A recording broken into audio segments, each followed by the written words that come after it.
Seja bem-vindo a mais um PVCast, o podcast do Paulo Vieira. E hoje eu tenho um grande convidado, dois grandes convidados, que você vai vê-los agora, mas já vou antecipar um pouco. É uma pessoa que marcou a minha história, me ensinou o que é garra, o que é competitividade, o que é determinação, o que é foco, o que é preparação, coisas que eu trago para mim de forma muito, muito poderosa. Tá certo? Então, com vocês, Cafu. E aí, irmão? Seja bem-vindo. E Mariá, seja bem-vinda, sócia dele, parceira dele, cheio de negócios, cheio de ideias e cheio de projetos que estão fazendo diferença pelo mundo afora. Grande, Paulo. Projetos é o que não falta, né? Para mim e para Maria, a vida, né? É o que não nos falta. Nós somos muito engajados em relação a isso, principalmente quando se fala de projeto humanitário. Nós somos muito solidários em relação a isso, né? E hoje estar aqui com você é um prazer enorme, bater um papo um pouco diferente daquele que nós estamos acostumados a falar. Claro, vamos falar de futebol, vamos falar de garra, determinação, comprometimento. Deixa eu contar essa. Eu troquei de roupa para descer, para estar aqui bonitinho com vocês. Aí vejo meu filho, um sorriso daqui para cá, vestido com a cabeça do Brasil. E aí eu digo, que alegria é essa, cara? Ele disse, pai, o Cafu, pai. Sabe o que é isso? Quando eu imaginei, eu disse, filho, nem eu imaginei que pudesse receber um Cafu um dia. Isso não é honra para você, não é honra para mim e para você. E ele tá super feliz. Eu vi ele com a camisa no bolso ali, ele ficava olhando, o sorriso dele realmente estava aqui. Ele falou, já estou preparado para pegar o autógrafo. Eu falei, a caneta está na mão? Ele falou, não. Eu falei, então você não está preparado, esteja preparado para as oportunidades. Mas é gostoso, né? Você vê o carinho das crianças, dos jovens, né? Principalmente dos jovens que não tiveram oportunidade de nos ver jogar, né? Mas hoje, através dos jogos, do PS22, do FIFA, das imagens que aparecem na televisão, nós conseguimos dimensionar um pouco do que é a popularidade hoje, daquilo que nós fizemos dentro do futebol ao longo dessa carreira toda. Tem um legado, né? Tem uma saga, e isso não se esquece fácil. Quando a pessoa tem uma jornada de êxito, de impacto, de exemplos, de resultados. É verdade, Paulo. Nós ficamos um período muito longo, principalmente quando se fala de seleção brasileira. Eu fiquei 16 anos na seleção brasileira. Caraca. E nesses 16 anos foram 4 Copas do Mundo, 3 finais consecutivas, 148 jogos, 170 convocações, 20 jogos em Copa do Mundo. E foi uma geração vencedora. Foi uma geração que realmente marcou aquela época. É uma geração que qualquer pessoa, escalaria a seleção brasileira mais os reserva. Nós tínhamos uma identidade com o povo brasileiro, nós tínhamos uma identidade com as pessoas, nós tínhamos uma identidade com vocês, coisa que com o decorrer do tempo isso foi perdendo um pouco, né? Nós estamos perdendo a identidade da seleção brasileira. Hoje você tem dificuldade de escalar uma seleção brasileira, ou saber o nome dos jogadores da seleção brasileira que vai jogar o próximo jogo. Pois olha, eu achei que isso era só comigo, viu? Essa Copa agora, meu filho super engajado. Pai, quem é? Quem é fulano? Fulano, fala os atacantes. Eu disse, cara, eu tive uma dificuldade e eu me senti culpado. Poxa, eu sempre fui tão ligado à Copa do Mundo, sempre soube todos e acompanhei todos. Antigamente, para você sair para fora do país, você tinha categoria de base, você ia para o aspirante ou para o expressinho, profissional, seleção brasileira, Copa do Mundo e você ia para fora. Agora não. Já sai Agora da você base. vem de fora, você já vem para a seleção brasileira, da seleção brasileira você vem para o clube. O que aconteceu com isso? Nós perdemos a identificação dos nossos jogadores. Nós perdemos a formação de ídolos, de craques, de pessoas que tenham realmente referência no futebol. Tanto é que o Brasil hoje, ele é carente de ídolo. O Brasil hoje, infelizmente, nós somos carentes de ídolos, mas não só no futebol, Paulo. Em todas as áreas. Em todas as áreas. Você pega o automobilismo, MotoGP, basquete, você pega natação, você pega o vôlei, você pega o futebol, você pega o tênis, você pega o judô. Antigamente você tinha Oscar, Marta, você tinha Senna, você tinha Cielo, você tinha Guga, você tinha Cafu, você tinha Alex Barros, enfim. Hoje, infelizmente, nós estamos perdendo essa identidade de ídolos. O Brasil hoje é carente de ídolos. Eu duvido que seu filho escala qualquer time aqui do Brasil e eu acredito que ele não tem dificuldade nenhuma em escalar um time europeu. Não. Dificuldade nenhuma.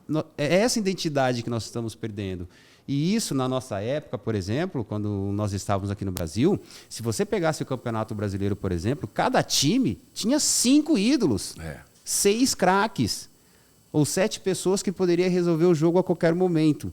Hoje, se eu perguntar para você, Maria, e para você, Paulo, Me dá 3 nomes de 3 craques que são unânimes hoje no Brasil. Em todas as áreas, não só no esporte. Quem é o cara, quem é a mulher que hoje gera uma referência, gera um impacto, né? Que tem uma história, que tem um exemplo, que tem uma inspiração. Exatamente. Por exemplo, não é porque está na minha frente. 2 livros best-seller, A Fada Ruth, Castelo Diamante e O Menino e o Anjo. Escritora da saga Cafu, condecorada na Academia da Grande São Paulo de Letra como uma imortal. A primeira mulher a comentar uma partida de futebol na história do Brasil, Maria Moraes. São essas pessoas que nós temos que ter como identificação e como ídolos, que nós não valorizamos as pessoas que têm condições de fazer isso. Um pouco é o brasileiro que tem essa mania de não valorizar aquilo que você tem em casa. E você quer... Eu sou cearense. Eu me criei no Rio de Janeiro, me criei no Rio até os 17 anos. 17 anos fui para o Ceará. E voltei há 2 anos atrás. Né? Vim para cá. E me tornei o maior escritor do Brasil. Incrível isso. 10 milhões. Você sabe quantas vezes um grande jornal... Nenhuma. Eu estou falando o maior escritor do Brasil. Há 5 anos consecutivos, sou o maior escritor do Brasil. Sabe quantas vezes? Uma Folha de São Paulo, ou lá na minha cidade, lá no Ceará. Alguém valorizou?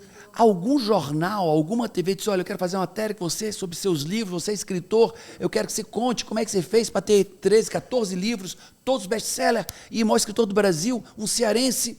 Nunca. Eu descobri como ser rebelde. Como?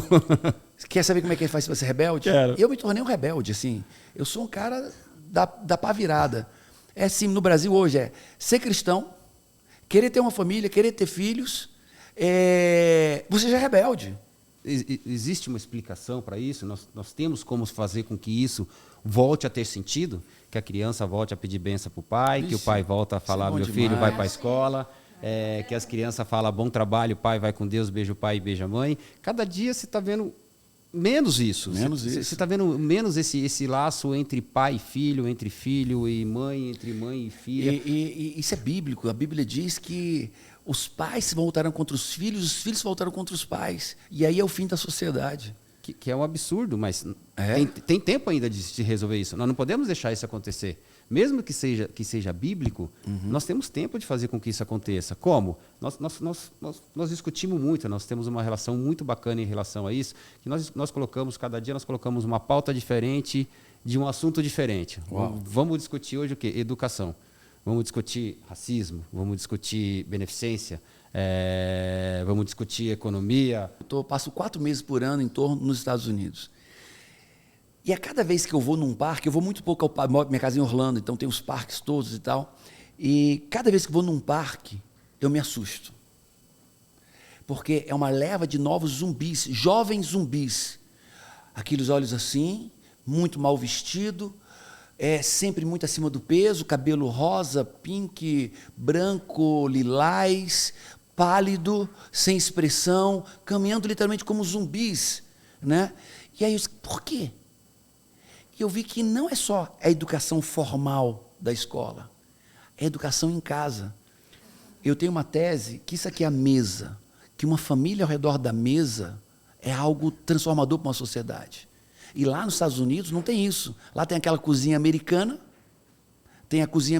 cada um chega na sua hora, pega seu prato, se quer. Então, o brasileiro ainda tem isso, tem a família sentar ao redor da mesa. Eu creio que isso tem um poder sobrenatural. Mas hoje também, alguns pais, isso independente de classe social, eles delegam para a escola também algo que é muito importante, que tem que ser dentro de casa, a educação. Limites. Os pais de uma classe social mais elitizada, eles colocam nos antros das elites, nos colégios, e acham que pagando Porque X pagam por caro. mês, o filho tem que ser um lorde, tem que ser educado. Isso é inadmissível, porque a educação, ela literalmente vem do berço. E quando a gente fala do berço, é do berço mesmo, gente, é desde muito cedo. Porque você não vai educar uma criança depois que ela tiver 12, 13 anos. Não esquece. Né? Porque até aí ela já testou o seu limite. E quando você fala dessa geração zumbi, isso é aquela geração, o que mais assim me choca é que não tem mais diálogo em casa, por conta da tecnologia. E nem limite. E nem limite. Exatamente. O diálogo não existe porque hoje o jovem acha que sabe tudo, que tem o direito de tudo, que ele tem acesso a tudo. Os pais são antiquados, são atrasados. Exato, são retrógrados. E aí vai. E não é isso. Mas essa criança, ela não nasceu pensando dessa maneira. Foi o que nós discutimos Deixaram, hoje. Foi o que nós falamos hoje de manhã. deixaram ela ser dessa Mas, maneira. na minha casa, eu tenho uma de 19 anos, que é uma fera. 19 anos, faz uma faculdade extraordinária de empreendedorismo aqui. Ela tem 1.300 mentorados e com gente de 40 anos mentorado por ela. Ela fala inglês fluentemente, é independente financeiramente, mas me obedece e diz sim, senhor, papai. E é sim, senhor, papai. Hoje ela poderia ser independente financeiramente, cuidar da vida dela. Mas é sim, senhor, papai, e ela se alegra em dizer sim, senhor, papai. Respeito. Respeito. O meu de 16 anos, a mesma coisa. O de 7, esse bate continência, porque esse é mais virado na pá. Então esse tem que bater continência, esse bate continência. E uma família unida, que se ama. Viajamos agora para fora do Brasil, sabe? Nós não sentimos falta de nada de ninguém, nós nos completamos na viagem. Né? Exato, um completa o outro.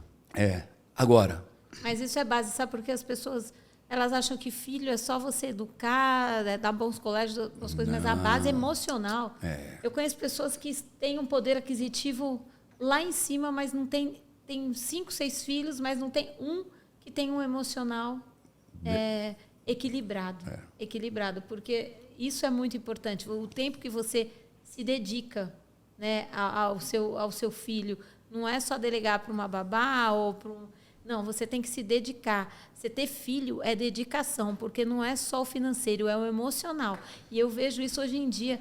Nunca teve tanto diagnóstico de déficit de atenção como depressão, hoje. Suicídio, infanto-juvenil. Aumentou em 35% o número de suicídios, se eu não estou enganada, entre adolescentes. De 13 a 17 anos. 13 a 17 anos. Isso não é normal.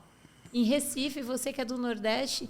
Em Recife tem uma ponte onde hoje em dia os pais se revezam. Recife, no Espírito Santo, Florianópolis, o Brasil inteiro, onde tem uma ponte, tem um índice altíssimo de suicídio. Exatamente, os pais se revezam, de tanto que aumentou o índice de suicídio, os pais se revezam, porque o policiamento não tem como, não dá conta, para evitar o suicídio de tantos jovens que por quê? Muito tem a ver com a rede social, porque o que a gente vê na rede social é uma vida perfeita, né? Então a pessoa vê a pessoa com o corpo perfeito, com a vida perfeita, com o trabalho perfeito. Nossa, como eu sou demais. Quando isso é tudo ilusão, porque todos nós temos nossas dores. Cria um padrão fictício. Exatamente. Que nem alcança esse padrão, então eu estou frustrado. Que não é o padrão dele. Não, que não é de ninguém. Exato. Nem dessa pessoa que está trazendo na internet essa vida perfeita, né? Não é? Aí o jovem olha para aquilo ali, um rosto perfeito, o corpo perfeito, a vida perfeita, os passeios perfeitos. Cara, eu nunca vou ser isso. Exatamente. Ele não se enquadra, ele acha que ele não faz parte. Então, é melhor eu desistir. Né? Sem contar no excesso de informação que a internet traz. Porque até para o suicídio eles encontram as receitas na internet. E os pais também, na maioria das vezes, não monitoram o que os filhos estão vendo. Mas é difícil, é uma discussão muito, muito complicada. E cabe... A nós, pais quadrados, continuar falando que o não é uma palavra fundamental para o sucesso humano. Exatamente. Uma pessoa chegou para mim, sabia que o não é a última palavra que você deveria dizer para o meu filho? Cara, na minha casa é a primeira palavra. A primeira palavra. Exatamente. E qual é a segunda? É não. E a terceira? É não. E depois vão vir outras palavras. Isso dá certo? Olha para minha família. Exatamente. Olha para os meus filhos. Todos são alunos maravilhosos, todos são respeitosos, educados, independentes emocionalmente. Não tem ninguém dependente, pai, com aquele ranço de melindroso, frágil. Todos meus filhos são fortes, são independentes, são... Mas nós estamos vendo essa fragilidade nas próprias escolas. Os professores hoje estão com dificuldade de falar não para os alunos. Porque senão ele vai ficar frustrado. Mas tem que frustrar. Olha, tem que frustrar. Exatamente. Porque se não frustrar agora, a vida vai frustrar e ele vai se matar na primeira frustração lá fora. Não, olha tem uma frase que eu sempre falo, que eu ouvi do pediatra das crianças uma vez, falou, Maria, a criança que não se frustra vira adulto frustrado. E o adulto frustrado não sabe lidar com a frustração, porque ele não se frustrou. Então, a primeira coisa que ele faz, a namorada termina, vai lá e mata o namorado. Porque Ou se mata. Nós pegamos alguns casos assim. Assim, olha, dá discussão aqui para hora, porque você pegou num assunto que a gente... É muito difícil, porque a gente vê nesses trabalhos sociais, às vezes, as crianças carentes de regra. É incrível, né? Agora, vamos falar de sucesso. eu costumo dizer que o sucesso não acontece por acaso. O sucesso deixa pistas, né? Assim, ninguém vai ver um jogador que teve sucesso, manteve o sucesso. Ah, foi talento. Não, calma. Não. Né? Então, eu digo que sucesso não acontece por acaso, sucesso deixa pistas. Cafu, qual é, se existir uma receita ou princípio de sucesso, fala para a gente qual foi a sua receita ou os seus princípios. Existe uma receita, sim. Primeiro, os meus princípios foram os meus pais, que foi uma das pessoas que mais me incentivou, me ensinou o caminho certo e me deu a direção da vida do que eu queria. Segundo, porque eu era convicto daquilo que eu queria, ser um jogador de futebol. E isso é primordial também. Terceiro é o comprometimento. Se você não se comprometer com aquilo que você quer, você não vai chegar nunca. Teve muitos jogadores mais talentosos do que eu nas peneiras. Teve muito jogador melhor do que eu nas peneiras, que tinha mais habilidade, tinha mais técnica, mas por que não venceram?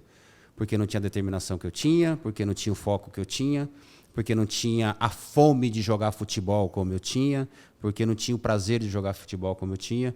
Só talento não vence no futebol. Em qualquer competição que seja competição de alto nível, qualquer competidor de alto nível, só o talento não basta.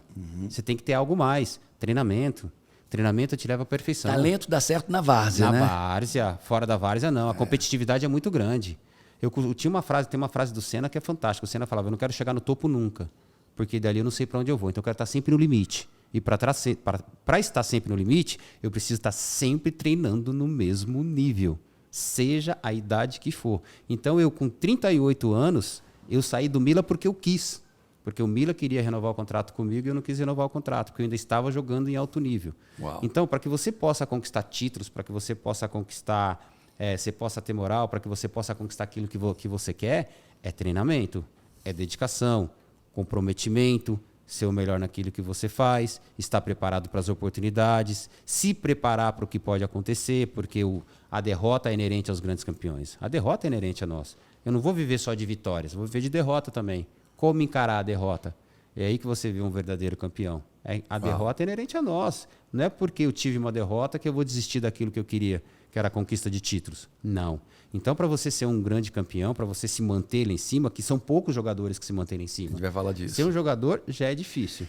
Conquistar é mais difícil ainda. E se agora, manter, você tem que ter muita força de vontade, muito comprometimento. Olha só, eu vou pegar aqui as palavras do Cafu, ok? Então pega, você que está conosco aqui, transforma isso numa universidade para você. Não a universidade da teoria, universidade da prática, do que funciona, do que dá êxito. Olha, ele falou que o primeiro passo do sucesso dele, primeiro ele disse, sim, sucesso deixa pistas e sucesso tem uma métrica, tem uma receita, ok? Sucesso não é um acontecimento fortuito. E ele disse, a primeira coisa, honrei pai e mãe. Uau! A segunda coisa que ele disse, tive objetivos muito claros. A terceira, ele pagou o preço. Ele pagou o preço. Ele estava onde muitos não queriam estar. Ele fez o que muitos não queriam fazer. Ele pagou o preço. E nesse preço teve a preparação. 4 pontos que você pode olhar para a sua vida e perguntar, eu tenho honrado pai e mãe? E aí eu sou cristão e tem uma passagem bíblica que diz assim, é a única passagem bíblica que tem uma promessa. Honrarás pai e mãe e tudo te irá bem. E tudo te irá bem. Depois ele falou de objetivos, uma visão clara de futuro. Depois ele falou de pagar o preço, fazer o que é complicado, o que é difícil, o que é desprazeroso hoje, para lá na frente fazer o que dá prazer. E o quarto, preparação. Qual é a nota que você se dá nisso? Aqui tem sabedoria aqui. Uma coisa, não sei se você sabe, o Cafu ele foi reprovado 9 vezes antes de conseguir um contrato de um título de um time profissional. Ele foi a 9 peneiras e 9 nãos. Caraca! 9 nãos. Quantas pessoas, também colocar para o seu público, quantas vezes você já não desistiu no seu primeiro não? E uma coisa que ele fala, que me ensina muito, é nunca deixar que a pessoa que está te julgando determine aonde você vai chegar. Decida por você aquilo que você quer ser. Você tem que decidir o que você quer ser. E ele, eu fiz uma pesquisa, né, porque apesar de conhecê-lo há muito tempo para escrever o livro, é uma coisa muito engraçada, porque conversando com as pessoas, o Cafu, desde muito novo, ele sabia aonde ele queria chegar. Isso é muito legal. Nem todo mundo tem essa clareza do que você quer ser, mas ele já tinha, desde os 8 anos de idade, dos 10 ele já tinha certeza que ele queria ser um jogador profissional. Então, para ele, aqueles nãos, aquelas peneiras, eram um caminho que todo mundo tinha que passar. Mas quantas vezes você já não desistiu no primeiro não e no segundo não? Então, ele me fez nunca desistir do que eu quero que aconteça. Eu não tenho ainda esse foco todo que ele tem, mas eu estou aprendendo. Mas é verdade, nós conversamos muito em relação a isso, né? Não deixe que as pessoas decidam por você o que você quer ser. Decida você o que você quer ser. E pague o preço. E pague o preço. Eu não poderia deixar de ser um jogador de futebol porque aqueles treinadores que nunca me viu jogar falou que eu não poderia ser um jogador de futebol. Mas desculpa, como é que você sabe que eu não vou ser jogador de futebol se você nunca me viu treinar? Se você não me deu uma oportunidade de treinar? Se você não me deu uma oportunidade de demonstrar o que eu sou capaz de fazer? Então você não pode decidir por mim. Então não deixe ninguém decidir por vocês aquilo que vocês querem ser. Decidam vocês. E foco. Eu tinha um foco muito claro, eu sempre conversei com a Maria em relação a isso. Eu vou ser um jogador de futebol. Sabia exatamente o que queria. Exatamente o que eu queria. Eu quero ser um jogador de futebol. E eu vou ser, porque eu vou atrás disso. Todos esses nãos que eu tomei, eu fui mandado embora, como a Maria colocou muito bem, por 9 vezes. 9 vezes eles falaram que eu não tinha capacidade, que eu não tinha qualidade técnica, que eu não tinha tamanho, que eu era magro, que eu era baixo, que eu não ia ser jogador de futebol nunca. Eu falei, se ele está falando, né, deve ser normal, mas não é isso que eu penso. Eu penso completamente ao contrário dele. Não. Eu tomei tanto não quando era pequeno, por isso que nós falamos. Tem que tomar não, sim. O não naquele período era inerente a nosso. O não me fez correr atrás do sim. Simplesmente isso. Vou contar uma história que eu vi, eu não sei se é verdade, eu creio que tem um fundo de verdade. Chegou na União Soviética, antiga União Soviética, é o berço do balé clássico do mundo. E todas as escolas, e tinha um grande professor de balé, né? E ele saía fazendo incursões por toda a União Soviética para procurar as melhores bailarinas. E aí eram meninas de 12, 13, 15 anos, né? E pegava aquela menina, passava o teste e levava para Moscou, para participar daquela escola nacional do balé do russo, do soviético. E aí ele passou numa cidade e viu uma menina se apresentar. E a menina foi algo primoroso. Ela fez coisas e ele disse, não, você está reprovada. Tenta daqui ano que vem. E ela, decepcionada, porque ela se via dançando muito bem, bailando muito bem, e reprovou. E aí ela se decepcionou demais por ter sido reprovada. Esqueceu o sonho de ser uma bailarina clássica do balé de Bolshoi e tal. E se tornou professora de balé daquela pequena cidade. 10 anos depois, aquele cara voltou naquela cidade, selecionando mais. E ela, sentada na plateia, vendo aquelas meninas dançando, fazendo teste, e ela chegou uma hora indignada para ele. Você sabe quem eu sou? Aí ele disse, sei. Como é que você aprova essas meninas e você me reprovou 10 anos atrás? Ele disse, não, eu não te reprovei. Eu só disse não para você. Você se reprovou. Como assim? Você era tão boa, mas tão boa, mas tão boa, que eu queria saber se sua mente era tão boa quanto suas habilidades. Olha isso. Aquele não era só para você vir atrás, se desafiar e me desafiar. Porque se você parou no primeiro não, você não aguentaria ser treinada por mim. Exatamente. Porque eu ia te levar à exaustão máxima. E se você não aguentou o primeiro não, a primeira frustração, você não aguentaria ser treinado por mim. Não foi eu que disse não. Foi você que disse não para a sua carreira. Exatamente. E aí você está me descrevendo exatamente isso. O atleta de alto nível, ele treina no seu limite do estresse. O atleta de alto nível, ele não sai dentro de campo se não estiver suado, se não estiver cansado, se não estiver com dor. Esse é o atleta de alto nível. E você tem que estar preparado exatamente para isso. Porque tem uma diferença muito grande, Paulo, entre jogador de futebol e atleta profissional. Comandar e ser comandado. Atleta profissional é o cara que se dedica, que tem comprometimento, o cara que treina, que vai até a exaustão, é o cara que vai no seu limite do estresse para que você possa alcançar o seu objetivo. Estresse físico, mental. Tudo, físico, mental, emocional, motivacional, todo tipo. Um jogador de futebol, ele vai lá, joga e vai embora. Joguei, já cumpri meu treino, fui embora. É a mesma coisa, de comandar e ser comandado. Quem é comandado fala assim, vai lá, treina, você vai lá, treina e vai embora. E o cara que comanda é o que tem que pensar nos outros, não vai pensar em um só. Então, tem um propósito maior. Tem um propósito maior. E eu sempre falo isso para os meninos, sempre falei isso para os meninos quando capitão. Falava, olha, gente, tem uma diferença muito grande entre atleta profissional e jogador de futebol. Vocês querem ser um atleta profissional ficar marcado ou vocês querem ser um jogador de futebol que simplesmente passou por um simples clube ou passou pela Copa do Mundo ou passou por uma seleção brasileira? E depois? Eu não. Tá vendo esse quadro aqui, ó? Campeão do mundo em 94. Eu quero ter um de 2002 agora. Por quê? Isso aí vai ficar pro resto da vida. Porque não existe ex-campeão. É isso aí. O campeão é para sempre. Agora, ex-jogador existe.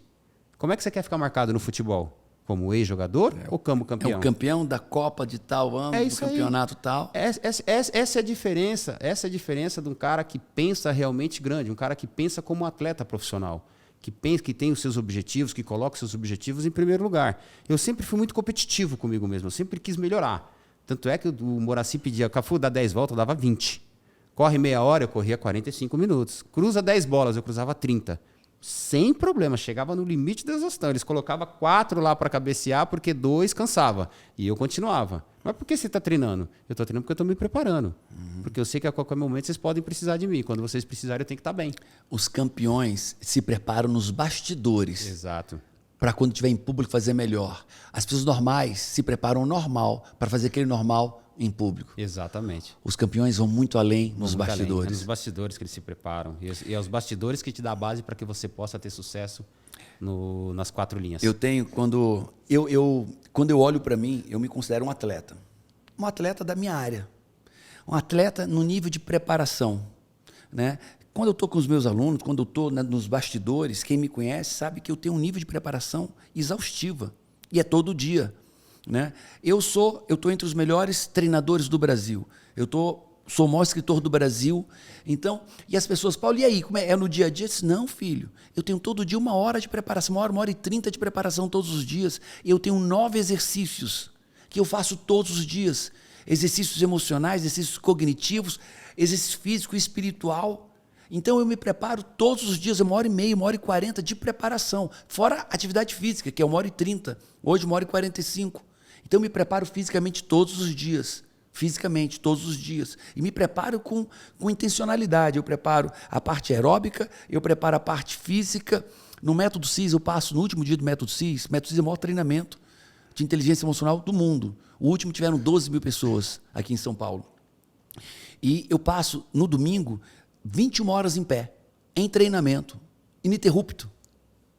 E os alunos, e os 12 mil alunos também. Só que eles estão sentados e eu estou em pé. São 21 horas e 24 horas, é 21 horas de treinamento. Só que essa parte física, não adianta eu ter essa força física se eu não tiver preparação emocional, mental. Se eu não tiver preparação cognitiva, se eu não tiver uma base espiritual que me suporte tudo isso. Então, eu me preparo todos os dias. Então, hoje eu estou com 55 anos. Eu me sinto mais forte e mais preparado do que quando eu tinha 35. Muito mais. Muito mais. É outra geração. Por exemplo, nós, quando vamos fazer palestra, né, Maria, você pode falar melhor do que eu, a preparação para a nossa palestra vem de praticamente 3 dias antes. O que nós vamos fazer, o que vai ser de diferencial, qual é o público, o que nós queremos atingir, como vai ser, que tipo de vídeo nós vamos mostrar. E ela começa a se preparar 3 dias antes para você ir lá fazer a palestra. Não é só chegar lá e bater papo e pronto, não. E não é só isso, né? Porque você eu acho muito importante quando uma empresa, né, que a gente palestra para empresas gigantes, assim, igual você, uma empresa confia as pessoas que são subordinadas a ela, a nossa inspiração. Né? Então, é muito complicado. A dele, tudo bem. O que ele entrar lá e falar, todo mundo vai gostar porque ele é um ídolo. Agora, eu tenho que justificar o porquê que eu estou ali. Por que ele escolheu a minha história, por exemplo? O que me difere da pessoa que está me ouvindo? Nada. Talvez a coragem de contar a história, a superação e estar num palco para falar. Porque a minha história não é diferente de milhões de brasileiros que acordam cedo para ganhar o pão. É uma história vencedora. É uma história vencedora em um país que não valoriza as pessoas que realmente fizeram história. E até você chegar no palco, até você chegar na palestra, houve uma preparação, você se prepara para isso, você corrige os textos, você faz os vídeos, você corrige os vídeos. Então, quer dizer, o que nós estamos falando é exatamente isso. É preparação. A preparação é de extrema importância. É que nem no jogo, eles falam, treino é treino, jogo é jogo. Não, é a maior mentira do mundo, gente. É a maior mentira do mundo.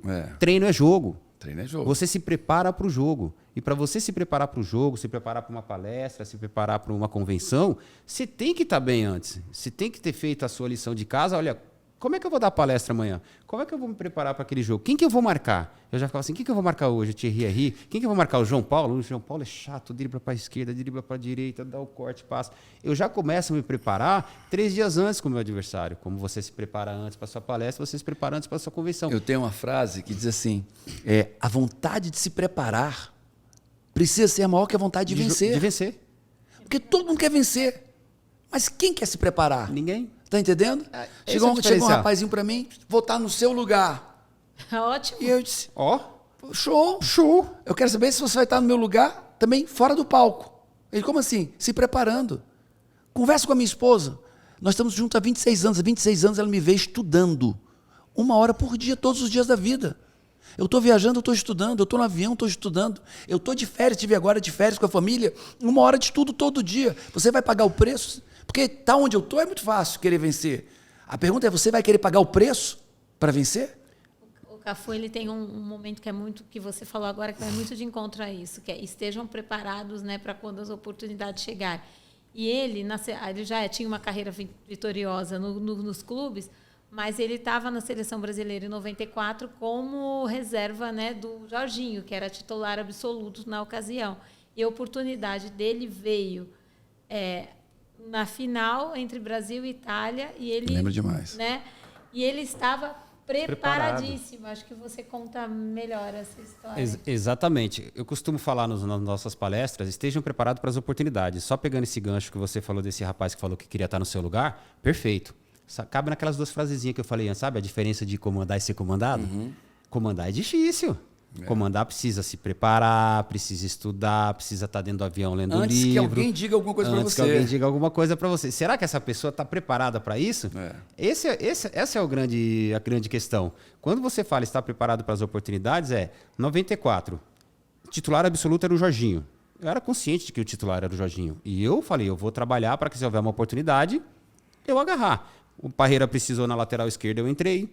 Treinei arduamente durante 45 dias esperando uma oportunidade. Passou o primeiro jogo, eu não joguei. Passou o segundo, eu não joguei. O terceiro, eu entrei 15 minutos. O quarto, eu não joguei.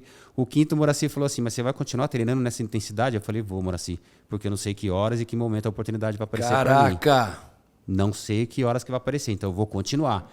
No 6º treino, o Parreira falou assim, você vai continuar treinando do jeito que você está treinando até o final da Copa? Vou, professor, porque quando o senhor precisar de mim, eu tenho que estar bem. Isso até constrange um treinador. Exatamente. Cara, deixa eu dar uma chance para esse cara aqui, esse maluco, esse chato aqui, que treina. E um treino maluco. Eles me chamaram de chato. Aí. E um treino eles falaram, vai, então vai. Que ninguém conseguia. Eu treinava intensamente, realmente esperando a oportunidade. 15 minutos da final da Copa do Mundo de 94, o Jorginho colocou a mão na coxa. O Parreira virou para trás e falou, Cafu, o Jorginho colocou a mão na coxa. Eu falei, eu vi. Estou vendo. Por quê? Estou preparado. Tá pronto para jogar? Tem 45 dias que eu estou pronto, professor. Moraci, o Cafu está aquecido? Moraci só falou essa frase. Tem 45 dias que o Cafu está aquecido. Pode entrar? Eu falei, agora. Eu já estava com o meião levantado, a caneleira colocada, a camisa para dentro, esticando a perna para trás. Falei, professor, bora. Isso é uma lei. As pessoas querem colher sem ter plantado. Sem ter plantado. Né? Ele quer ir jogar sem ter se preparado. Exatamente. As pessoas querem... Não, depois que eu for chamado, aí eu me preparo. O campeão se prepara antes da oportunidade, ele paga o preço antes. Exato. Você falou tudo. O campeão se prepara antes. Acabou. Essa é a diferença. O campeão se prepara antes. Coisa que eu vejo hoje em dia, Maria e Paulo, que eu acho um absurdo, é os meninos entrando dentro de campo com a chuteira aqui no ombro, a caneleira na mão, a camisa para fora do short. Eu falei, mas e se ele precisar com 1 minuto de jogo? Nós tivemos uma... Você falou agora, eu lembrei de uma cena, acho que do primeiro jogo da seleção da Copa do Mundo. Um absurdo. O Neymar voltando do intervalo, se você pegar, você vê ele entrando em campo, e aí na hora que ele está em campo, que ele vai arrumar o jogo acontecendo. Ele vai arrumar, ele vai puxar o meião. Ele não é nenhuma crítica, você está falando uma coisa, e a gente teve um exemplo. Teve um exemplo que passou, que todo mundo viu na televisão. Ele entrou 1 minuto depois que todo mundo estava dentro de campo. O juiz apitou o início do jogo, poucas pessoas viram isso na Copa do Mundo. Vi. Poucas pessoas viram, poucas pessoas têm essa imagem. Procura, muitas pessoas falaram. O Neymar estava amarrando a chuteira, colocando a camisa para dentro do short e o jogo correndo. O jogo já estava. O jogo já tinha começado. Você vai falar o quê? Isso foi falado no mundo inteiro, né? Que assim, tipo, é o jeito dele, mas assim, tipo... Não tem o jeito dele. Né? É falta de compromisso. E não só, e com as pessoas, com o time, com o país. Time. Ninguém vence sozinho, Paulo. Ninguém conquista sozinho. Ninguém bate meta sozinho. Ninguém ganha a Copa do Mundo sozinho. A maior mentira do mundo é o Romário ganhou a Copa sozinho, Ronaldo ganhou a Copa sozinho, Esquece. Platini ganhou a Copa sozinho, Pelé ganhou a Copa sozinho, Maradona ganhou a Copa sozinho. Não, mentira. Não existe é verdade que eles são diferenciados? Sim, são jogadores diferenciados? São. Mas para que eles pudessem ganhar a Copa do Mundo, conquistar algo, teve alguém que trabalhou em prol para que isso acontecesse. Então, todo mundo é importante dentro daquilo que faz. Eu chamo isso de humildade. Exato. E eu digo mais, você quer conhecer o problema da raça humana? É o orgulho. O orgulho que se manifesta com prepotência, com soberba, com arrogância, com autossuficiência, com ingratidão, né? Com prepotência. Prepotência é achar que está pronto quando não está. O mal da humanidade é esse. Ou achar que eu sou melhor do que todo Achar que eu mundo sou e melhor posso do que resolver todo qualquer mundo. coisa sozinho a qualquer momento. Não existe. Não existe isso. Nós costumamos dar um exemplo muito, muito simples, que é do lobo, né? Eu comparo uma empresa, time de futebol e o lobo. O lobo é fantástico. A gente costuma falar, né? Qual que é a força da matilha? É o lobo. E qual que é a força do lobo? A própria matilha. É isso aí. O lobo não anda sozinho. O lobo, ele coloca o objetivo dele, que é chegar lá na ponta. Tem um líder. Ele vai puxando, vai puxando, vai puxando. Quando ele cansa, o que ele faz? Ele vai lá para trás. O líder vai para o último lugar. E deixa que o outro lobo mais preparado naquele momento conduza. Conduza. Lidere. E quem que vai conduzir? O que estava por último. Que está mais descansado. Que está mais descansado. Isso é trabalho de equipe. E o lobo chega sempre com a sua matilha Junta. Chega junto. Chegaram no objetivo final. O futebol tem que ser do mesmo jeito. A empresa tem que ser do mesmo jeito. Todo mundo tem a sua importância na empresa. Desde do porteiro, a tiazinha da xícara de café, a auxiliar de faxina, o vendedor, o motorista. Todos eles são importantes para que a empresa possa chegar na sua meta final. Não é só o CEO ou o vendedor, todo mundo. E o futebol é a mesma coisa. Para que alguém se destacasse, alguém teve que trabalhar e fazer com que isso acontecesse. Na Copa do Mundo de 2002, eu gosto de dar esse exemplo porque foi claro. Nós jogamos para o Ronaldo e para o Rivaldo. Nós jogamos para ele. Nós falamos, pega a bola, é Ronaldo e Rivaldo. Eles vão resolver o problema lá atrás, lá na frente. Agora, aqui atrás, quem vai resolver o meu problema é você, Roque Júnior, você, Juan, você, Edmilson e você, Marcão. Vocês vão resolver o nosso problema aqui. No meio de campo vai resolver o Gilberto Silva e o Kleberson. Nas laterais vai resolver o Roberto Carlos e o Cafu. E no meio quem vai resolver vai ser o Ronaldinho. Você tá falando esses nomes aí, tá Dá dando uma saudade. Né? Tipo, dá Nem uma me saudade. Você tá falando, eu tô vendo aqui, ó. Nem me Eu fala. tô vendo aqui dá uma saudade desse futebol, viu? Dá uma saudade. Mas o que eu fiz como líder e como capitão? Eu dei responsabilidade para todos. Eu fiz com que todos se sentissem importante. Uau. Com que todo mundo se sentisse importante e que fossem os melhores naquilo que eles faziam.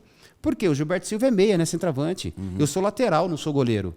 Então nós temos que ser os melhores naquilo que nós fazemos. Se nós fizermos isso e colocar no foco a Copa do Mundo, nós vamos ganhar essa Copa do Mundo, gente, com o pé nas costas. Quer ver um outro dado que poucas pessoas falam? 7 jogos da Copa do Mundo. 7 jogadores diferentes escolhidos como melhor em campo. Nós não repetimos uma vez o jogador melhor em campo. Por que isso? Porque estava dividida as responsabilidades. Qualquer um poderia resolver. E era a visão de time, né? Exatamente, a visão de time. O time é isso. É quando tá todo mundo compactado, imbuído em um único pensamento, que é a conquista, que é a vitória. Se não pensar dessa maneira, esquece, não vence. Cafu, me fala assim, qual foi o momento mais difícil da sua vida como jogador? O momento mais difícil da minha vida como jogador foi exatamente as peneiras. Esse foi o momento mais difícil para mim. Eu acordava 4h30. Explica para quem não é do futebol o que são as peneiras. São os testes. Eu ia nos clubes fazer teste. Então eu acordava 4h30, pegava o ônibus do Jardim Irene até o Vale do Angabaú, que dava 1h30 mais ou menos de ônibus. Do Vale do Angabaú eu pegava um trem e ia treinar em Itacoaxetuba. Uau. Voltava e ia para a escola. Tinha dia que eu sentava na cadeira para estudar, eu dormia na sala. Ia para a diretoria. Então, esse foi o período mais difícil. Quando eles falam o período mais difícil da minha carreira, foi esse. porque era um período que eu não sabia se eu ia ser um jogador realmente ou não. É um período que eu queria ser jogador, mas eu tinha que passar por todos esses obstáculos. E o mundo dizendo não, e você o mundo cavando dizendo ali. não, e eu cavando, colocar as barreiras, eu fui superando essas barreiras graças às palavras do meu pai. Então, esse foi o Me período... fala, como é que foi a relação com seu pai, a visão do seu pai, o estímulo do seu A pai? relação com meu pai foi sensacional, foi ótimo. Meu maior ídolo, minha maior referência, meu maior espelho. Quando eles falam, qual é o seu ídolo? Meu pai. Quem é sua referência? Meu pai. Quem é seu espelho? Meu pai. Eu estou aqui, tenho tudo que eu tenho graças ao meu pai. Eu nunca tive uma faculdade, nunca estudei em grandes escolas, sempre estudei em escola pública. Tudo que eu aprendi foi tudo o que ele me passou. Seja educado, seja respeitoso e respeite as pessoas. Uau, princípios, eu amo isso. Princípios Os de princípios vida. que meu pai me deu. Quais foram? E eu segui esses princípios. Seja educado, seja respeitoso e respeite as pessoas. Você vai abrir porta em tudo quanto é lugar. Educação é tudo. Mas tem uma frase que até eu começo esse primeiro capítulo com ela, que ele repetia exaustivamente, cada vez que ele chegava de uma peneira, ele não passava. E ele falava, são barreiras que colocaram na sua vida e só você pode superar. Cada vez quem dizia isso? Meu pai. Fala aí, qual é que você vai dizer? São barreiras que colocaram na sua vida que só você pode superar. Uau. Porque é verdade. Ele passava a responsabilidade para ele. Para mim. Então ele não colocava a culpa nos outros. Isso é muito legal. Quando ele ia para uma peneira, ele não passava, ele não falava, a culpa é do... Ele colocou na cabeça a frase que o pai dele falava, são barreiras que colocaram na sua vida e só você pode superar. Então ele fala, só eu posso superar, não é o fulano que vai me ajudar a passar. Ninguém é culpado por isso. Porque Exatamente. a gente tem essa coisa, né, de culpar os outros. Ó, como a gente culpa esse livro os aqui, outros. a gente vai falar do livro Cafuso, que você escreveu. Esse livro é o livro mais vendido do Brasil nos últimos 2 anos. Fantástico. O poder da autorresponsabilidade. E o primeiro princípio é não culpar ninguém pelos seus resultados. Exatamente. É o que eu fiz. Ninguém. Exatamente. Era muito fácil falar, o treinador, o fulano... não vai com a minha cara. Não vai, não. Por isso que eu falei no começo. Como é que ele sabe se eu vou ser jogador de futebol? Não posso deixar que ele decida por mim o que eu vou ser. Eu vou ser jogador de futebol. Então, eu nunca fui de me lamentar e jogar a culpa nos outros. E meu pai, sabiamente, são barreiras que colocar na sua vida que só você pode superar. E ele falava, só você pode superar. A responsabilidade está com você. A responsabilidade está com você. E você vê, é uma pessoa que não cursou nenhuma universidade, mas tinha sabedoria da vida, que é muito mais difícil você encontrar alguém sábio do que alguém inteligente. Uma coisa, conhecimento é uma coisa, Não sabedoria é outra. Sabedoria é outra. E poucos têm. Eu também tive a sorte, meu pai partiu faz 1 ano e meio só, mas eu também tive a sorte de ter um pai que... Eu lembro uma vez que eu reclamei para ele, eu falei, poxa vida, né? Olha, fulano, aí na televisão a gente luta tanto, né? Essa pessoa, eu falei, nem é tão boa. Ele olhou para mim e falou, mas aonde você está tem pessoas muito melhores que você que não tiveram a chance. Aquilo arrasou comigo, tipo, eu não posso comparar, porque também tem pessoas melhores do que eu que deveriam estar onde eu estou, que poderiam estar onde eu estou. Então, meu pai também foi muito assim para mim, ele também sempre colocou muito princípio. A minha mãe é paulistana, mas meu pai é nordestino, é de Alagoas, né? E eu sei, você deve conhecer que no Nordeste a educação ela é muito ali, a pulso, né? Como eles falam. Então, meu pai é um alagoano típico, assim, muito rígido na educação e sempre deixou isso muito claro, assim, tipo, a minha vida está feita. Eu lembro muito ele falando isso pra gente. O que vocês fizerem, porque eu tenho 2 irmãs, uma já partiu e a outra está aqui, e ele falava, o que vocês fizerem daqui para frente é a vida de vocês que vocês vão enxergar, porque a minha, da sua mãe, já está feita. E eu acho que eu dei ensinamento para vocês o suficiente. E eu passo exatamente da maneira que meu pai e minha mãe me passou. E a minha filha, que está ali sentadinha, quietinha, outro dia ela falou uma coisa que para mim foi muito emocionante até.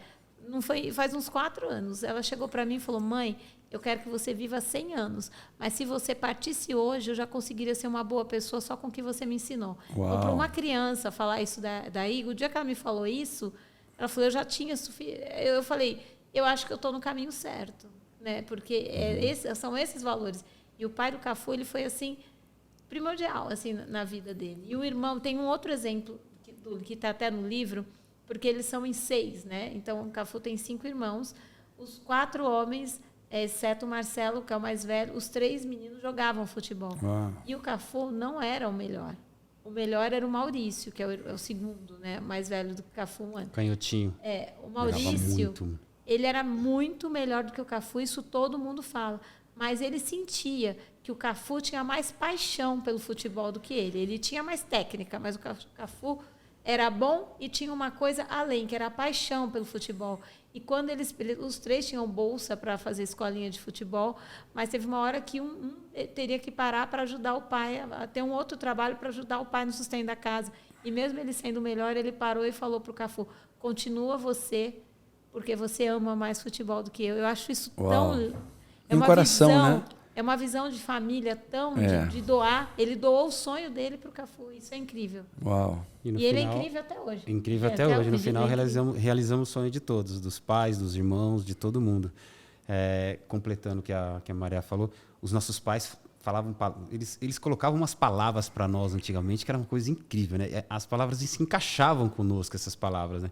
Caramba, olha o que meu pai falou. Vai um pai falar isso hoje para um filho. O filho vai se sentir ofendido, vai chamar careta, quadrado, o senhor me ofendeu, vou chamar lá o conselho tutelar, você gritou comigo. E eles falavam, eles colocavam cada coisa algumas palavras na nossa mente que ficavam marcadas pro resto da vida, né? E é verdade. Eles não queriam dar tudo de mão beijada para nós. Eles faziam de tudo para que nós pudéssemos correr atrás daquilo que nós queríamos. Falou, tá aí, a minha vida, como o pai o seu Moraes falou para Maria, tá feita. A minha da sua mãe já tá feita. Agora, eu dei ensinamento para que você possa fazer de vocês. Vai atrás. Esse negócio está falando, tem uma frase. Eu vi primeiro com um amigo meu e depois eu vi na internet. Ele diz assim, tempos difíceis fazem homens fortes. Homens fortes fazem tempos fáceis. E tempos fáceis fazem homens fracos. Exatamente. E homens fracos fazem tempos difíceis. E aí o ciclo se... Então, essa vida que a gente vê na nossa sociedade, o pai não dizendo não para os filhos, entregando tudo de mão beijada, cadê a persistência, cadê a garra, cadê a força de enfrentar os nãos, as frustrações, as rejeições? Eu lembro que quando comecei minha vida de treinador, né, palestrante, olha, o que eu fui rejeitado. Quando eu escrevi meu primeiro livro, ninguém quis publicar. Quantas editoras eu fui? Nenhuma. Uma editora disse, se você quiser esse livro, você escreve um livro sobre empregabilidade que eu penso em publicar. Disse, mas olha, eu poderia ter, mas não é a minha essência. Minha essência é performance, é isso, é inteligência emocional. Não. Então, e hoje, eu olho para todos esses editores que eu fui bater na porta, eu quero escrever um livrinho, tal. Não. E agora, hein? Como eles te olham? E aí, como é que eles me olham? Nunca perguntei, não. Mas como é que eles me olham? Interessante. 10 milhões de livros, 11, já está chegando a 11, quase 11 milhões de livros vendidos. Né? Teve um que foi interessante, teve um que falou que tinha me mandado embora para o meu bem. Falei, pô, legal, você nem deixou eu treinar, me mandou embora, foi para o meu bem, não, fiz isso para o seu bem. Falei, valeu, Deus abençoe, senhor, fica com Deus. Acabou, vamos embora. Não tem que discutir. 11 milhões de copas vendidas. Mas se você tivesse desistido no primeiro não, a primeira editora, você falar, realmente eu sou um fracassado, eu não posso, meus livros não são bons. Você não estava aqui hoje falando com autoridade. Eu sou o maior treinador do Brasil presencial. Ninguém treina tantas pessoas presencial como eu. A cada 2 meses eu estou com 10, 12, 15 mil pessoas treinando nos meus eventos. E quantas vezes as pessoas dizem, não gostei da sua palestra, não gostei do seu treinamento. Mas as pessoas amaram, mas não é o que eu quero. Não. E eu fui rejeitado sequencialmente. Aí chegou uma época que você quer saber? Cara, não vou deixar ninguém dizer quem eu sou, nem o que eu vou fazer da minha vida, não. É isso. E aí eu disse, não, eu vou vender meu... Em vez de me vender para as pessoas... Para as pessoas te venderem? Eu vou vender meu treinamento e vou dar do meu jeito. Aí eu comecei a criar os meus treinamentos. Sua metodologia de a minha metodologia. E hoje nós temos 1.200 funcionários. É isso aí. Espalhados pelo mundo. Olha isso. Graças que virada, a Deus. né? Que virada. Mas eu queria ver todos esses editores aí, porque não é fácil. A gente que escreve sabe que não é fácil, né? Sabe que não é fácil. Mas é um ofício que eu acho que é muito prazeroso, né? Porque a gente sentar. Você escreve de uma outra maneira. Eu escrevo histórias, você escreve metodologias, né? Mas eu acho que é tão incrível. Eu sou tão fã de tantos autores. E eu acho tão incrível a gente sentar e criar uma coisa. É apaixonante. E saber que isso vai mudar a vida de alguém. Que muda a vida de alguém, né? Exatamente, cada vez que alguém São histórias fala. Que mudam a vida de alguém. Quando eu escrevi O Menino e o Anjo, eu tive só críticas assim boas. E aí entrou na rede SESI de ensino, entrou como paradidático. Eu ficava, gente, eles estão usando o meu livro para ensinar. É incrível isso. É incrível isso. Né? Eu te desejo mais muitos milhões e milhões e milhões que de triplique livros isso aí. É verdade, porque eu adoro histórias de superações. Quando eu falei para você, e o Cafone me conhece bem, eu vibro com a vitória dos outros. Nós vibramos. Eu Nós vibro comentamos muito isso com a vitória outro dia, dos né? outros, assim, porque eu sei o quanto é difícil. Mas pouquíssimas pessoas são assim. Eu me orgulho muito de ser assim. Eu não invejo ninguém e eu vibro. Caramba, hoje eu conheci pessoalmente, o maior vendedor de livros do Brasil. Eu quero me dedicar como ele para também ser uma grande... São exemplos que têm que ser seguidos. São pessoas que... Nós não precisamos puxar saco de ninguém, não puxamos saco de ninguém. Mas realmente são pessoas que fizeram história que têm que ser seguidas. São exemplos. Você é um exemplo na literatura, você é um exemplo para a escrita, você é um exemplo para as pessoas que vão ler o seu livro, para as pessoas que vão ver a sua palestra. Vocês são exemplos para milhares e milhares de pessoas. Então, tem que ser valorizado mesmo, tem que ser respeitado, tem que ser seguido mesmo. Nós estamos carentes de bons exemplos. É isso. Nós estamos carentes hoje de bons exemplos. Nós estamos aqui diante de 3 exemplos que têm que ser seguidos. Você sabe uma coisa louca? Estava passando um filme, é uma série muito famosa aí, não vou nem dizer que vamos dizer, não. É uma série que é de assalto ao banco e tal. Já sei. E aí... que eu comecei a ver aquilo, disse, cara, não vou mais ver isso não. Mas é tão legal, eu disse, é legal. Eu disse, por quê? Porque eu não vou estar torcendo pelos bandidos. Cara, chega! Eu sei, eu tava vendo a versão dela em chinês. Nós estávamos vendo a versão dela em chinês, para você ter ideia. Mas é verdade. Cara, chega de torcer por bandido, chega por torcer quem faz o mal. Chega, a gente está vendo aqui, o cara é o sequestrador, está torcendo pelo sequestrador, torcendo pelo assaltante de banco. E aí está a polícia sendo morta. E você torcendo pro cara matar a polícia. É a inversão. Eu não vou ver essa inversão de valores, essa maluquice. São inversão de valores. A história é comovente, são inversão de valores. É exatamente isso. Torcer por uma coisa. Isso. Torcer porque está errado. Torcer pelo que está errado. Torcer porque está errado. Tem que torcer porque está certo. O que é certo. Torcer pelo justo, pelo verdadeiro, Exato. pelo digno. E a gente se pega, quando se vê, já está envolvido. E aí eu disse, cara, eu sei sair, e esse é um amigo. Você não vai assistir? Eu disse, vou não. Eu disse, por quê? Porque senão eu vou ficar igual a você, torcendo pelo bandido. E torce. E torce. E pior que a gente acaba torcendo. Não, se ficar, vai torcer. Porque você fica curioso para saber qual é o final do filme. É verdade, você fala, pô, que legal. O cara tá matando o policial, que tem uma família, que vai deixar um filho órfão, por causa de um bandido tá assaltando um banco, e você tá torcendo pro bandido. Não é um banco qualquer, hein? É a Casa da Moeda. Não cheguei nessa parte. É a Casa da Moeda. Não é o banco da esquina, não. Não é o banco da esquina, não. Olha, eles gente, fizeram dinheiro na é hora ainda, viu? Eles são bons, viu? Você sabe que quando às vezes eu cito alguns exemplos que eu acho importante na minha palestra, e aí às vezes eu falo assim, olha, um exemplo que eu uso muito é de uma mulher que saiu do subúrbio carioca. Ela ganhou o prêmio que muitas cantoras gostariam e não ganhou. E ela usou toda a sensualidade. Aí todo mundo diz, quem você está falando? Vamos ver se o Paulo sabe de quem você está falando. De quem eu estou falando. Olha aí. Vamos ver. Peraí, vamos lá. Ela saiu do subúrbio carioca. Sim. Atualmente? Não posso falar. Ela saiu do subúrbio carioca. Ela ganhou todos os prêmios que nenhuma outra cantora tinha alcançado. Ela usou toda a sensualidade da mulher brasileira. Ela é uma grande empreendedora. De quem que eu estou falando? Não vou falar, não. Então, pode falar. Anitta. Todo mundo acha que é Anitta, mas a Anitta tem o valor dela, mas não é exemplo para mim. Nem para mim. Por isso que eu não disse que eu não ia falar. Com todo respeito, assim, ela não é exemplo para mim, para nada. Ela tem o valor dela, tem os fãs dela, e assim, mas o exemplo que eu uso é de uma mulher que em 1935, sem nenhuma apelação, se tornou a maior mulher de show business até hoje, que é a Carmen Miranda. Uau. Quando eu falo da sensualidade da mulher brasileira, ela usou a sensualidade, não a vulgaridade. Ela usou a sensualidade da mulher brasileira. Ela foi a primeira garota propaganda do Brasil com um produto que está até hoje, que é o leite de rosas. Que está até hoje. A Carmen, ela, quando era a época ouro das cantoras de rádio, nenhuma tinha contrato, porque era extremamente machista, e elas podiam ir cantar, recebiam um cachezinho quando recebia. A Carmen, o que ela fez? Ela falou, não quero ser mais uma. Ela criou um personagem. Ela criou um personagem tão encantador que inspira todo mundo até hoje. A Carmen, ela, com um mês que ela estava nos Estados Unidos, todas as grandes boutiques das principais avenidas de Nova York estavam com a inspiração dela na vitrine. Então, assim, é uma mulher que não usava plataforma digital, porque não tinha nem telefone. Imagina. Ela usava... Tem uma história incrível, a Carmen, eu falo que é a portuguesa mais brasileira que existe, porque ela veio com 4 meses para o Brasil e se tornou um ícone, que até hoje nunca foi esquecido. Ela era muito pequena, então ela precisava... Ah, era? Ela era muito...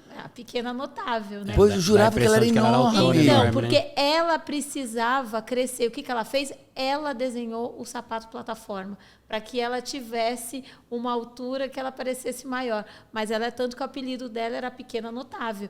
Ela era muito pequena. Olha e aí. assim, só que assim, tipo, acabou indo por um... Ela só não conseguiu vencer uma coisa que nós mulheres lutamos muito contra, que é o relacionamento abusivo.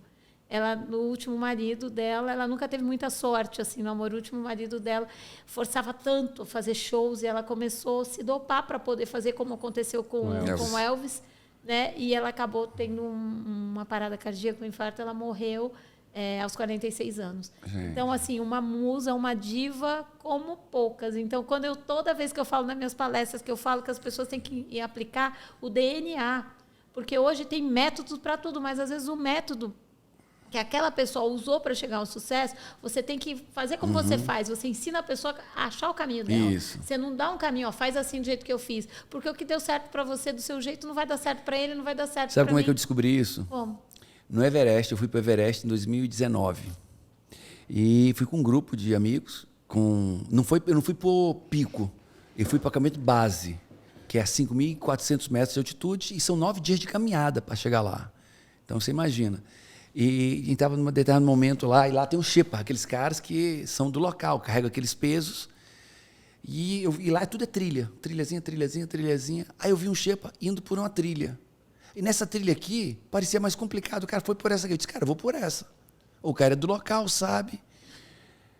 Eu fui parar no desfiladeiro, sem volta. Você tá brincando? Porque esses caras parecem cabra montesa. É uma coisa louca. Só que quando o cara foi, só um Sherpa local conseguiria ir.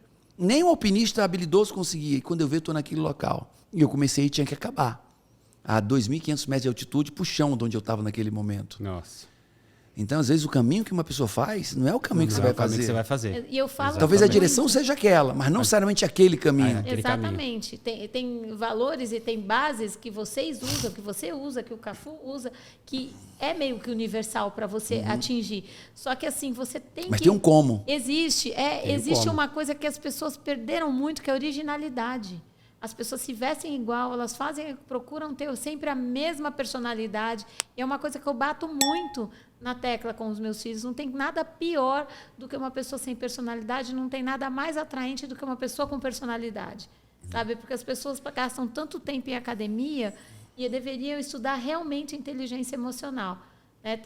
A gente fica impressionado pela matéria, mas a força que convive ao lado, que é a alma, ela é muito mais séria. Muito. E as pessoas não exercitam, né? Então, eu digo assim, ó, eu não quero ser o mais bonito. Eu quero ser diferente. Quero ser diferente, exatamente. Eu não quero ser o mais bonito, eu quero ser diferente. Eu quero que a pessoa diga, esse é o Paulo. Esse é o Paulo. O Paulo é assim, assim, assim. É diferente. Não esse é parecido com o fulano. Que faz parte de uma multidão, de uma manada, que não se distingue em nada. Que o principal, o elogio que eu mais gostava de receber não era a Maria é bonitinha, Maria é isso. Não, era assim, a Maria é tão interessante. Eu amava quando falavam que eu era interessante. Porque a beleza, você enjoa dela dali 5 minutos, você acha um outro, você olha o outro, você acha mais bonito. Agora, quando tem algo a mais, que você tem aquela... É admiração, é tudo, é muito incrível. Hoje em dia eu tenho dó dessa geração, porque elas não sabem o que é isso. O que é uma conquista, é a originalidade. Vai todo mundo pela mesma vertente. Eu tenho um filho muito questionador, né? Esses dias eu estava falando Qual a idade assim, dele? Tem 11 anos, eu vou te mostrar o discurso dele agora. Ele quer se preparar para ser presidente da República. Ele fala que é o sonho dele, ele vai se preparar, então deixa ele lá se preparando. Aí um dia ele chegou para... Eu falei, olha, eu estava falando com ele, vocês não podem... Tem que escolher as companhias, vocês têm que andar com boas companhias. Porque ele falou, por que eu tenho que andar com boas companhias, mãe? Eu falei, porque as más companhias te levam para maus lugares. Isso. Aí ele falou assim, nossa, mãe, você acredita mais na força do mal do que na do bem? Eu falei, por quê? Porque se eu andar com uma pessoa que não é uma boa companhia, por que ele vai me levar pela companhia? Eu acredito que eu vou levar ele para o bom caminho. Aí você vai falar o quê? para uma pessoa. Não, mas traga ele para mim que eu falo.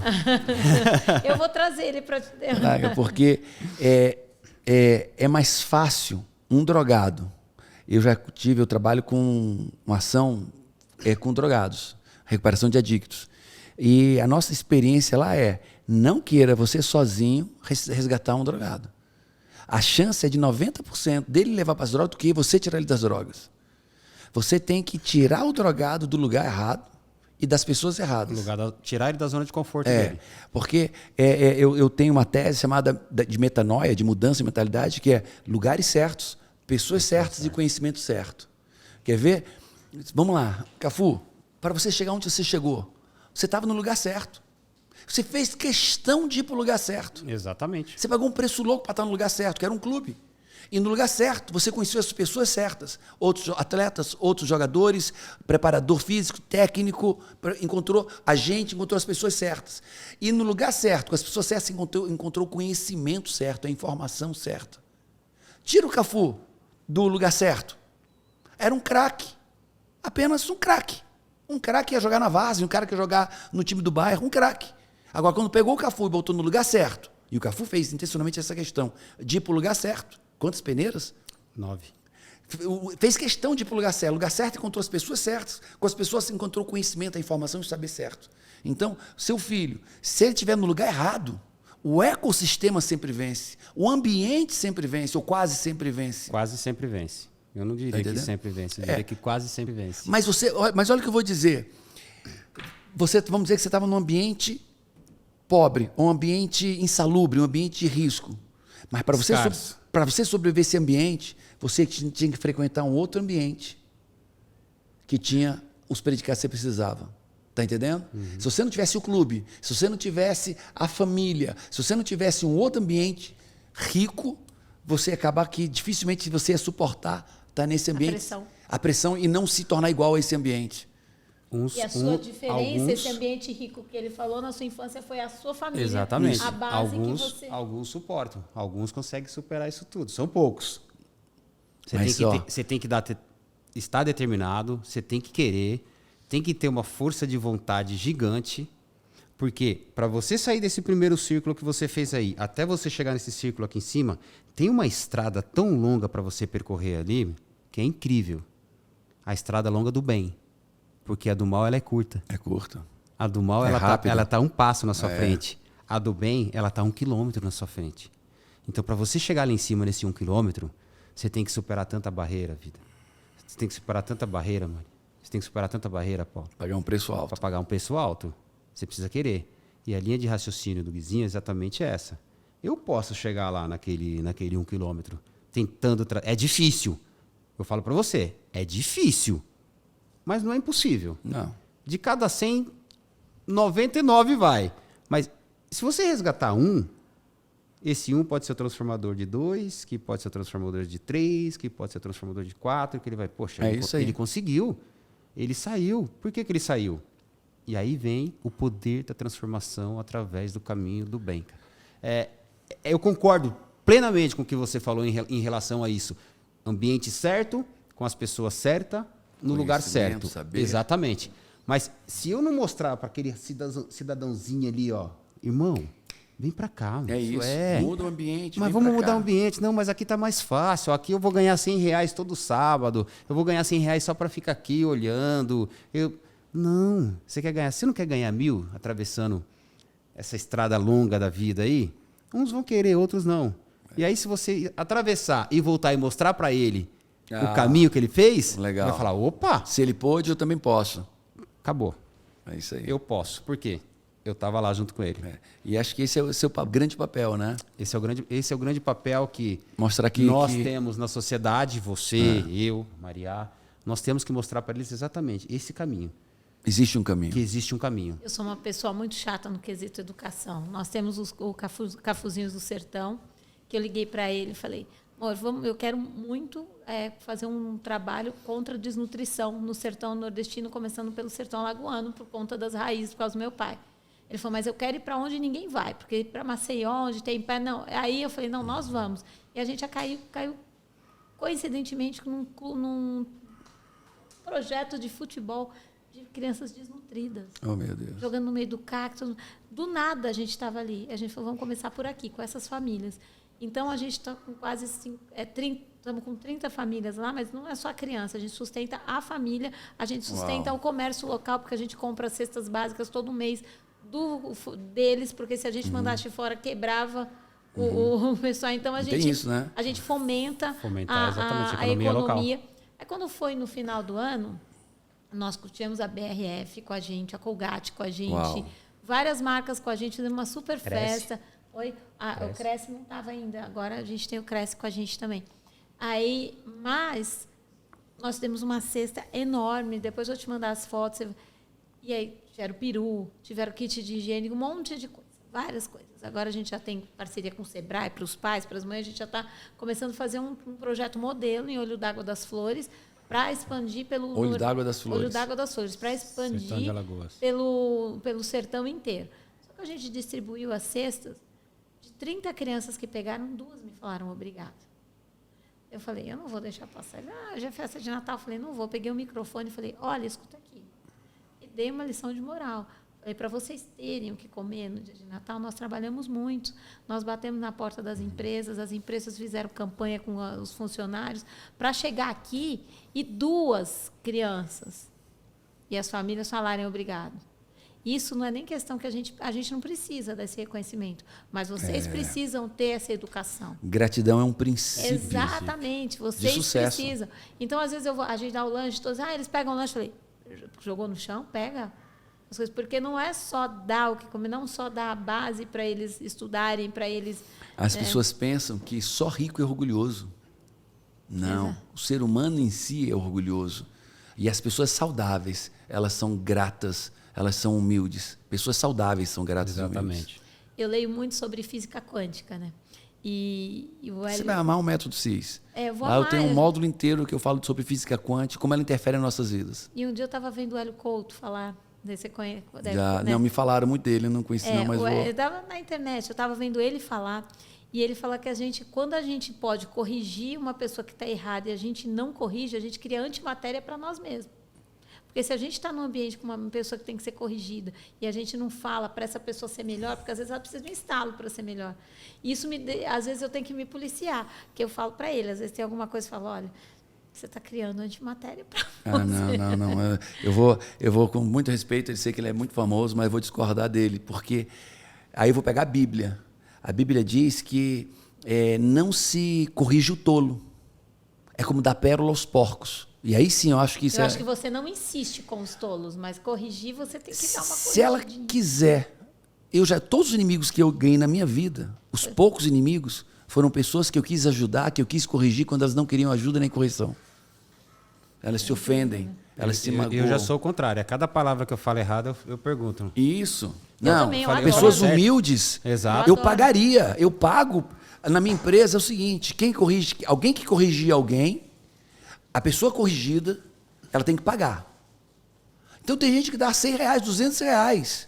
Cara, o que você falou para mim doeu, mas está aqui, ó. Verdade. R$200, R$50. Então a gente paga uns aos outros pela correção. Exatamente. Mas aí, É conhecimento. quem quer que ser corrigido? Por exemplo, eu sou uma pessoa que gosta de ser corrigido. Eu também, mas... Todas as vezes Por isso que você é o Cafu. Mas eu Eu tô aqui ó, com uma É por amante, isso que uma você é o amante da Cafu. língua portuguesa e corretora. Eu falo, Maria, eu acho que eu falei errado essa palavra. Não, ela está correta. Não, mas dá para fazer essa palavra, ela tem duplo significado. Então você pode usar tanto dessa maneira como da Mas outra. o Cafu é um ser então, humano cheio. então legal. É por isso que é o Cafu. É legal. E eu pegava minhas palestras no dia seguinte e olhava o que eu estava falando. Escutava, falei, caramba, eu falei isso? E no Então- começo, eu também sou corrigida, porque às vezes a gente engole todo mundo. Mas no começo eu falava, ele está falando essa palavra errada, será que eu corrijo? Eu não corrijo? Eu falava, amor, olha, ótimo. Na primeira ele já aprende. Mas ele quer ser corrigido. Ele quer ser corrigido Exato. porque Ele pede para ser Eu corrigido. o Eu Cafu é peço. uma das pessoas mais inteligentes que eu conheço. E aquela inteligência que vem da sabedoria. Porque, às vezes, ele pega um site, ele pega uma coisa, está falando uma matéria dele que ele sabe que é mentira, que não é desse jeito. Fala, e você não vai processar? Você não vai fazer? Outro dia mesmo, a gente estava em Nova York com os livros lá, com o Eric Adams, que é o prefeito de Nova York, e saindo aqui, a dura vida, não sei o que lá de Cafu. Mas você não vai processar? Não. amanhã já não estão falando mais. Não é verdade? Não, você está Não falando tem que a minha base. vida é dura, eu estou aqui em Nova York na estátua, deixa eles falarem. Então, Vou discutir com eles. então, assim, tipo, eu aprendi muito com ele, eu aprendo muito mais com ele do que ele comigo, porque eu tenho 2 sangue quente, né? Uma mãe italiana e um pai alagoano, né? Tipo, eu falo que eu sou uma mistura de macarrão com farinha, né? Então, Quando ela fica brava, eu falo, vida, você nervosa e eu tranquilo. e às vezes eu fico brava com alguma coisa, mas agora eu estou aprendendo a ficar tão calma, assim, porque ele assim, ele acontece alguma coisa, ele Respira. respiro, respira. dá vontade de responder e mostrar a verdade, Falo, tá? dá, mas eu não calma. vou dar moral. Ele Vai falou, ter o "Não vou momento falar." certo para dar resposta, calma. E aí a gente vai aprendendo, né? Porque essa é a mágica da vida, né? Exato. E vamos falar desse livro? Esse livro tá Que para mim, eu tive um susto. Isso aqui não é o livro, é o primeiro capítulo do livro. Exatamente, É. isso é só O um, Cafu- isso é só um capítulo do livro, né, O mano? Cafu, ele é inclusivo, né? Ele não poderia lançar a biografia dele sem pensar em levar alguém junto, algum sonho de alguém junto. Então, o que nós pensamos junto com o Grupo Calone, que é a editora e o idealizador, junto com a agência Carvalho, Felipe, da saga Cafu. Eles procuraram a gente para lançar só a saga Cafu. E a gente pensou uma maneira de lançar diferente. Nós lançamos esse livro, várias prefeituras estão aderindo e distribuindo para as crianças do município. Uau. E vai ter um grande concurso de redação, uma banca incrível, assim, analisando não só a redação, mas também a capacidade de raciocínio, porque às vezes a criança ela não consegue colocar no papel, mas ela tem o raciocínio. Então, o julgamento, né, é feito de uma maneira muito diferenciada. Então, a cidade que, como o Grupo Calone é ligado ao Pacto Global da ONU, também a cidade que adere a esse projeto, ela ganha um selo de cidade leitora. Uau! Né? Que para a cidade ganhar pontos lá para o Pacto Global é muito legal. E aí nós lançamos o primeiro capítulo, que vai de quando ele nasceu até essa trajetória toda das peneiras, até o primeiro contrato profissional dele. A partir daí, a criança chama o grande sonho. A criança vai contar nessa redação qual que é o grande sonho dela. E o maior sonho vai ser o prefácio da biografia completa dele, que sai em novembro. E o grande sonho dele não precisa ser exclusivamente um jogador de futebol. Pode ser um grande empresário, uma grande escritora, uma grande jornalista, um grande fotógrafo, enfim. É o grande sonho dele. Vai ser exatamente essa redação que ele vai fazer. E grande para ele, né? Grande para ele. Então, não tem que ser grande para nós, é grande para ele. É o sonho dele, porque aqui está o meu sonho. O meu grande sonho, a saga Cafu, ser um jogador de futebol. O grande sonho daquela criança pode ser outro. Então, a melhor redação vai ter o prefácio no livro e vai ter a oportunidade de, no dia do lançamento, vai estar estar sentado do lado, vai estar assinando, vai estar contando a sua história. E isso vai fazer com que qual que era o nosso objetivo? Fomentar a leitura novamente. Fazer com que as crianças E uma leitura de qualidade, que inspira. Exato, uma leitura que inspira, de bons exemplos, que ela vê aqui e fala, eu posso chegar onde ele chegou. Se ele pôde, eu também posso, exatamente. Porque aqui não está o Cafu, recordista em números de jogos pela seleção brasileira, eleito melhor lateral da história do futebol, o único jogador da história a disputar 3 finais consecutivas de uma Copa do Mundo, 4 Copas do Mundo. Aqui só tem um menino que não difere de nenhum outro menino do Brasil, da periferia, um menino com um sonho. Então, a gente para justamente no primeiro contrato profissional, porque o que a gente quer é que as crianças se inspirem. Exato. Se inspirem a sonhar, a correr atrás dos objetivos dela. Porque se nós colocássemos aqui o livro inteiro, ele ia lá para o final do livro para ver lá os títulos, Copa do Mundo, o que conquistou, o que ganhou, e tudo que passou para chegar até lá aquela bolinha lá de cima, ele não iria ler. E essa trajetória no meio, que é a mais importante de todas, que fez com que chegasse à conquista, que é o grande sonho. Então, nós queremos exatamente isso, fomentar a leitura, a escrita, a redação, fazer com que a criança pegue um livro na mão, um livro de qualidade, não é um livro qualquer, é um livro de capa dura. A gente capa fez dura. questão de ser capa dura. Questão de ser capa dura para a criança falar, nossa, e fácil, gostoso de ler, QR Code, vai ter... Aqui a gente sabe, né, que hoje em dia não dá para falar só de livro, né? Então aqui tem todas as entrevistas, tem QR Code, tem muita tecnologia. No livro principal que conta a história inteira, tem todas as tecnologias possíveis, assim, realidade aumentada, Então, tem coisa muito legal. A pessoa vem aqui, aí tem o QR Code, Com ele telefone, tem... exatamente. Eu quero ver a entrevista, por Aí vai ver a exemplo, entrevista, Vai o ver vídeo da entrevista, entrevista. o vídeo da entrevista. Caraca. vídeo da entrevista do Marcelo, do Joel, do Maurício, Caraca. do João Alemão, enfim, do Portela. Ele vai lá, clica e ele vê a entrevista daquela pessoa. Fizemos questão de fazer isso também, porque a tecnologia está aí, né? Está inserida muito inserida, na educação hoje, né? Caraca. E é isso aí. Amigo, e qual é a mensagem que você dá, primeiro, para as pessoas que almejam um sonho, que tem um sonho, né? Que tem um sonho, que é o seu sonho grande, né? Primeiramente, o que você diz para essas pessoas? Que não tenham medo. Eu costumo falar que o medo de perder tira a vontade de ganhar. O medo de perder tira a vontade de ganhar. Uau. As pessoas que almejam isso não tenham medo. Não tenham medo de nada. Às vezes o medo tira tudo aquilo que você quer. Então, se você falar para mim hoje, qual o conselho que você daria para uma criança? Exatamente isso, não tenha medo. E outra coisa, seja um atleta profissional e não um simples jogador de futebol. Explica isso, a diferença. A diferença é você ter comprometimento com aquilo que você faz. Que é ser o melhor no que você faz, não o que o outro faz. Então, seja você, não o outro. Antes de você ser o outro, você precisa ser você. E é a sua melhor versão. É a sua melhor versão. É a melhor maneira de você vencer, sendo você. E a outra coisa, você ia dizer? A outra coisa é estejam preparados para as oportunidades, essa é sempre. Se você não estiver preparado para as oportunidades, quando ela chegar, você não vai estar bem. Então, Sabe que eu vou pegar meu filho ali, né? Se prepare. Vou subir ali e pegar meu filho. Cara, você tava com a camisa. E cadê a caneta? Pro Cafu autografar. Foi a primeira coisa que eu falei para ele. Cadê a caneta? Eu vi. Esteja preparado. Eu vi. Foi a primeira coisa que eu falei para ele. Nós temos que estar preparados sempre. Sempre, sempre, sempre. É. Caraca. E você, Maria? Olha, eu bato sempre na tecla da originalidade. As pessoas estão perdendo a originalidade dela, está virando um exército de pessoas iguais. Então, sejam originais. Ninguém que saiu da sua zona de conforto, mas também esteja preparado para sair da zona de conforto, porque é bem provável que quando você sai não vai ter ninguém do teu lado. Então, se prepare para sair da zona de conforto e seja original. Imprima o seu DNA em tudo que você for fazer. Foi isso que Carmen Miranda fez, que a Oprah Winfrey fez, que várias outras pessoas, a J.K. Rowling fez, e não se arrependeram, né? Porque não dá para você ficar fazendo a mesma coisa que as outras pessoas fizeram, achando que vai acontecer alguma coisa diferente na tua vida. Você tem que criar, você tem que se motivar e procurar sempre ser motivado, porque sem motivação a roda não gira. Uau.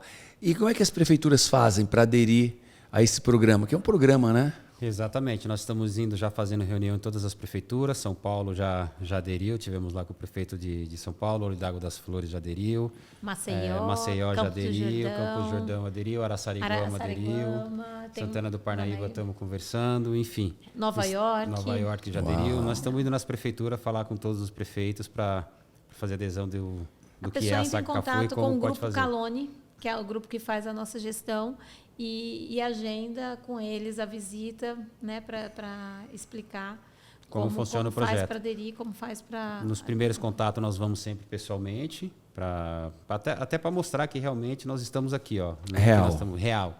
Não Essa história é real e nós somos Não reais. é uma embalagem, não, é um produto. É um produto. Exatamente. Legal. A gente não quer só comida, a gente quer comida, diversão e arte, né? A gente tem um trabalho, mas é um trabalho que a gente visa também a inclusão, que é uma moeda, né? É uma característica muito forte, tanto dele quanto minha. Que é entregar. Exatamente. Entregar algo de valor. Exato. Caraca, tive com esse craque, com essa equipe. Não é um ex-jogador, é um campeão. Sempre será um campeão, lembra? Jogador, tem muitos ex-jogadores. Campeão, uma vez campeão, sempre campeão. Né? Então, com a sabedoria atemporal do Cafu, foi técnico, olha, que foi o capitão da seleção e fez uma história, e tem uma história tremenda de vida, uma inspiração. Para mim, foi muito forte. Né? Então, que você também usufrua disso, usufrua desses saberes. Cafu, irmão. Paulo. Obrigado, irmão. Obrigada. Um prazer estar aqui. Que presente para o nosso podcast. E parabéns pelo podcast, fantástico. Obrigado. Valeu, gente. Valeu. Não faça o método CIS. se você não quiser mudar a sua vida em 360. Esse é o meu primeiro CIS, CIS227 aqui em São Paulo. É muito maior do que eu imaginava, do que podia sonhar. E aí eu vi a mudança dos meus pais e eu falei, o que tem nesse curso? Vejo que as ferramentas que o Paulo trouxe são essenciais, porque tudo é uma construção. Então, o meu recado para você é: vem, faz, se entrega. Minha mãe, ela não era uma mãe presente, meu pai não era um pai presente, mas depois ela fez mais que tudo transformou, a minha família prosperou. Eu me curei da depressão, me curei da síndrome do pânico e da ansiedade. Eu entendi bem que é só o começo, é uma pequena parcela daquilo que ainda vai acontecer. Tomar decisões melhores, saber selecionar as amizades melhores, ambientes melhores. Estou muito feliz com essa oportunidade de estar aqui e de tudo que vem pela frente. É real, é para mim, é para você.